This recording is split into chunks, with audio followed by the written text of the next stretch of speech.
ఈ బాధలు, ఈ నిందలు అనుభవిస్తున్నప్పుడు చాలామంది మనల్ని ఏమంటారంటే, తెరా చర్చికి వెళ్ళావు కదా, బాధలు పోతాను వెళ్ళావు కదా, మళ్ళీ వెళ్ళిన తర్వాత నీకు బాధలు ఎక్కువైపోయి ఏడు మీ దేవుడు నీ పక్షాన లేడా అంటారు. ఏమంటారు? మీ దేవుడు లేడా, యేసు ప్రభు మీతో ఉంటే నీకు బాధ ఎందుకు వచ్చింది అంటారు. యేసు ప్రభుతో ఉంటే బాధలు రావని ఎక్కడన్నా ఉన్నాయా? బైబిల్ ఉందా? నిన్న చెప్పుకున్నాం, యేసు ప్రభు దగ్గర బాధలన్నీ పోతాయి. ఏ బాధలు పోయాయి?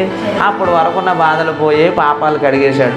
అక్కడి నుంచి నువ్వు దేవుని బిడ్డగా మారిపోయావు, దేవుని కుమార్తెగా మారిపోయావు. దేవుని కుమార్తెగా మారిపోయిన తర్వాత బాధలు రావా?